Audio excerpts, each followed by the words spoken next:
switching gears a little bit, but kind of still on that topic of the online space. There are a couple of ways that I've definitely been codded, let's say, in the past by like different advice, to the point where I actually went vegan for like 2.5 years. Not that if anyone's like vegan listening, like I think like power to you and all the rest of it, but like definitely not the optimal diet if you want to like build muscle or be like a really good rower, like I wanted to when I was back at school and that kind of thing. But you do a really good job, I think, of dispelling some of these kind of I suppose more nonsensical points that people can bring up. So, you have kind of this element of like naturalistic fallacy that some people would promote. Let's say in the ancestral diet space, where they say our ancestors ate X, therefore X is optimal for health. How is that kind of not quite 100% true? Even though, because that caught me completely. I was like, oh yeah, of course, that makes complete sense. Yeah, and it does make complete sense. Like that's something that sounds really logical. It's like, okay, if humans evolved for so many hundreds of thousands, millions of years, and we ate this food all along, wouldn't it be a good idea to keep eating what we ate sooner? And now this is firstly before you get to disagreement about what humans actually ate, which there's no shortage of. Okay, let's assume we know what humans ate back in the day. The thing about evolution is that you're optimized for reproductive success, not longevity. And this is an absolutely key point, because there's technically nothing from if you were to anthropomorphize evolution as a person, there's nothing from evolution's perspective that would make you want to live to 100. That you can make some maybe evolutionary psych arguments or social arguments about having a grandparent or whatever, but the primary driver in terms of reproduction is that what would be selected for are traits that lead to the passing down of your genes, selective reproduction, and proliferation of the species. That's the primary thing that is being selected for. So as a result, you get selection for traits that are going to confer reproductive success, and behaviors that are going to confer reproductive success. So the diet, let's just assume that our ancestors only ate ribeyes and butter.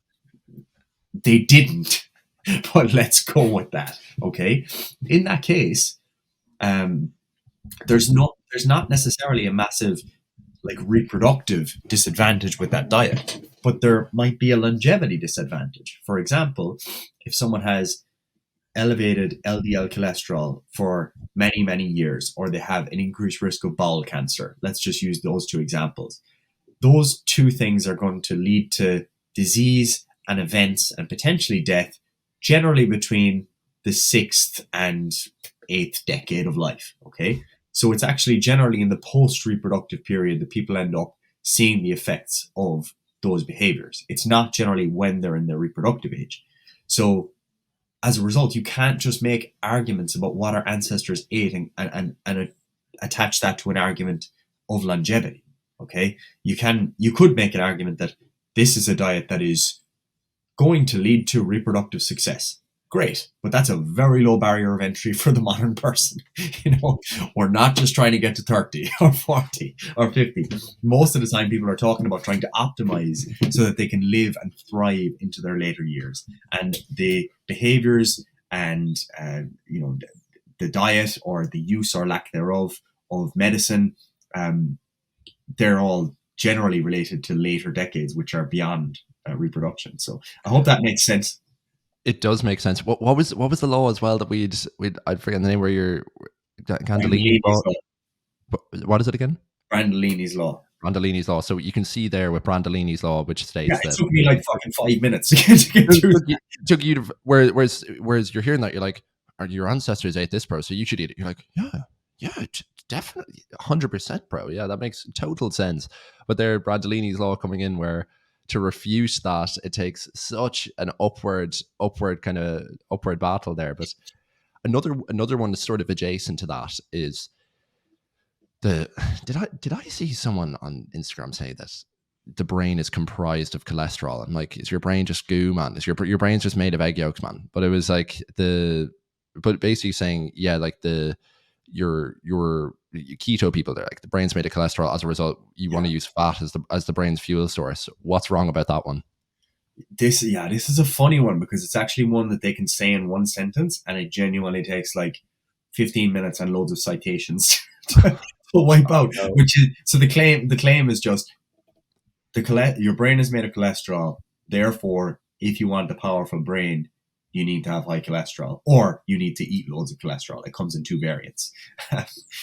Like, the reason that's incorrect is on multiple different levels. Firstly, the level of cholesterol in one's diet, and the level of cholesterol in one's blood, and the level of cholesterol in one's brain, or specifically within the cells, are all different. Okay, they're all different. You know, increasing cholesterol within the blood, let's say LDL cholesterol, does not mean that your brain somehow grows quicker or provides that cholesterol to your brain cells.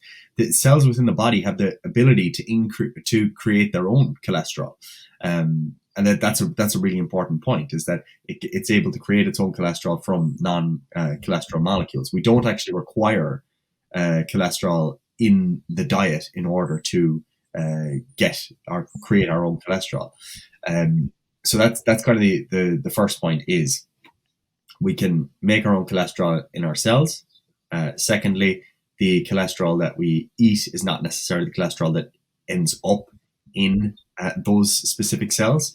And then thirdly, there's detachment between blood cholesterol and cholesterol within, again, those cells. Now, it gets messier as you talk about medication, because there is actually a nuanced argument that you'd have at the end of learning all this stuff, which is, if we take a very high level of some statin drugs, could that potentially decrease the synthesis of cholesterol within the brain, and could that potentially lead to dementia or something along those lines?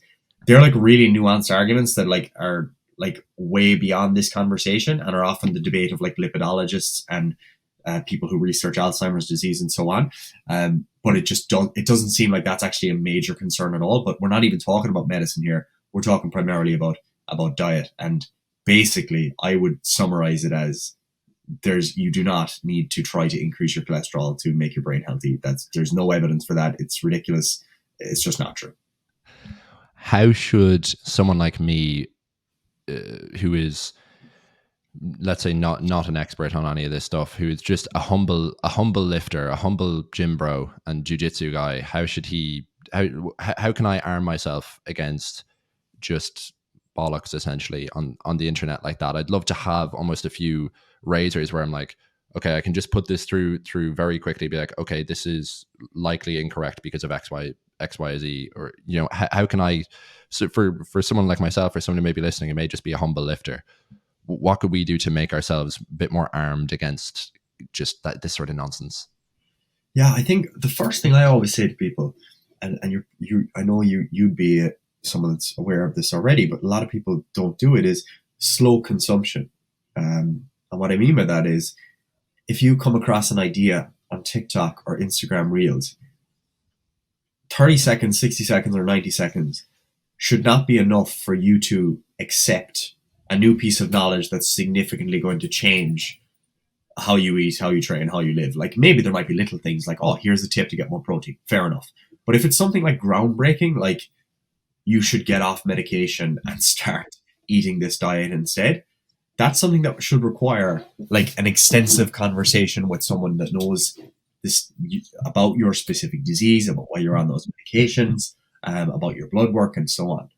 So slow consumption for me is about taking in an idea. Let's say you get it from Instagram Reels, and then maybe you do a Google search or a YouTube search for something that's a little bit more long form. But you don't just stop there, because what you have to realize is that if you go on YouTube, you're not necessarily getting the consensus or the truth just by virtue of it being the most popular video. So I do encourage people, to watch, content from dissenting views, and things that disagree. But then what you have to understand, and this is the most difficult part, is that you have to have the humility to realize that you mightn't be able to decipher between what is true and what is false. And this comes back to the difficulty of what we mentioned previously with those examples, is that it's actually very easy to make up bullshit. And just as there are 10-second videos espousing bullshit about, cholesterol and heart disease, there are also 1-hour videos that do the same thing. Because unfortunately, there are people that will actually clearly, selectively present citations from PubMed, from legitimate sources, and will just totally misrepresent it for their own cause. There was a case of this yesterday where I retweeted it on X, or reposted it on X, I should say, which was this guy, Dr. Tro. He's one of these kind of low carb diet gurus, and he posted a figure from a study and the link to the study talking about how it's not saturated fat that increases LDL cholesterol. It's actually BMI, and that was basically what he tweeted out. But the graph that was right in front of me as I looked at it clearly showed that LDL cholesterol scaled with saturated fat intake as a percentage of the diet. He's right, so did BMI, but it very clearly showed it in the graph. Now, reading a graph is something that you might take for granted if you have a little bit of health education, or maybe you remember some things. But this was like a 3D graph, so there's multiple different things going on. You mightn't even take the time to try and understand that. But if I see that as a consumer, I see Dr. Tro, okay, this guy's legit. He's got a weight loss transformation in his photo, so he's not just a doctor, but he also walks the walk. This looks great. But it was total, utter nonsense what he was saying. And then when challenged again in the posts, you could see that he was responding, softening his points. But the problem is most people don't go as far as that, and they won't get the challenge from the maybe more evidence-based person. So I'm giving that example to show that it's really not, I don't have a clear answer for you as to how you as an individual can decipher between, what's true and what's false. But the main thing I always say is slow consumption, particularly in cases where, as I said, there's something that seems to be really groundbreaking. Then what you do is you'd look maybe for some form of consensus. Is there a consensus? If 97% of doctors agree on something, and this is clearly the main consensus, it's certainly possible that 3% are correct, but it is very, very unlikely. And therefore, if you're basing all your decisions on the 3%, it's just a case of probability that you're likely to make very poor decisions versus the person that's so-called trusting the experts. And again, I'm not saying that trusting the experts is always the right way. There will be mistakes, there will be errors, but I think for the average Joe on the street, just taking the advice of your doctor, and maybe if you're not sure, getting a second opinion is likely to take you on the right path 99% of the time, I would say. Gotcha. I think, genuinely speaking, a great defense against this honestly has just been following you, at least from my own perspective, has been following you for years. I can't say that, Yeah, but you can't say that for people watching Dr. Gary McGowan on Instagram and Triage Method on YouTube.